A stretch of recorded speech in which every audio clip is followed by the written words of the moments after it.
There's a song right now that's really popular. It's called What Do You Want From Me by Adam Lambert. And I think that he actually stole that line from Jesus. There's lots of things in my life that I want. I want health. I want blessing. I want good experiences for my kids. I want health. Did I say health already? I want health. Like, I just want to be healthy. But sometimes I think in my prayer life, I ramble on about these things that are kind of a given, and I forget to give to Jesus the things that are like deeper in my heart, the things that I really want from this life. We want protection for when we travel from point A to B. We want our food to be blessed before we eat it. We want like good relationships with our friends and families, and we want people in our life to be healthy. Did I talk about being healthy already? It's so important. We talk to Jesus about these things, and that's so good. But I do wonder if there's something that we're holding back from Jesus about like the deeper things in my life that I really want. The things that maybe you have a hard time even expressing because you've never really given yourself the permission to think at that level.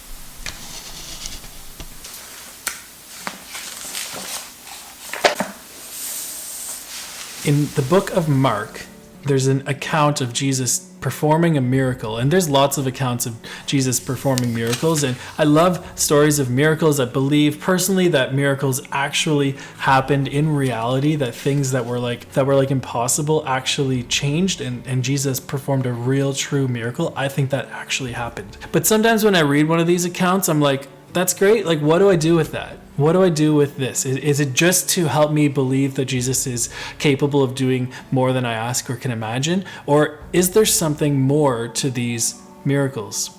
I was recently talking to a spiritual coach of mine, and he found this part in this one account of a miracle that is a little different than other miracles. Jesus asks this guy named Bartimaeus, "What do you want me to do for you?" See, God is listening when we pray. He's actively listening to us when we pray. And I wonder sometimes if God is like, yeah, I know you want all that, but what do you really want? I know you want me to help your grandma who's sick. I know you want me to help you get good marks in school. I know you want me to help you because your dog is sick. I'm going to help you with those things, but what do you really want? And no one else could say these things for you. These are things that only you would ever be able to really express to God. And like I said, God is always listening. He's actively listening to you. Isn't that amazing? The God of the universe cares for you. And if you're anything like me, there's things that you maybe pray about or even just think about, like, oh, I wish that someone would get better. Or someone texts you, say, oh, I'll pray for that, I'll pray for you. And you want good things for your family and for your grandparents and your animals, and you want like good things in life. But I wonder what it would look like if we all actually went to God with like the deepest desires of our hearts and specifically asked him for things, because God is really able to do a miracle in your life, to put things in, to guide things in reality in such a way that things that you really desire actually happen. Not that God's going to give us everything we want, but I think there's something about that soul searching, that like personal quiet time where you can like identify some of the deeper things in life that you would like to happen. I'm a pretty firm believer in prayer. I think prayer is a really important thing for all of us to do, even if it's like not these like long-winded big prayers, but just acknowledging that God is here. I used to have a friend who just says, just toss one up.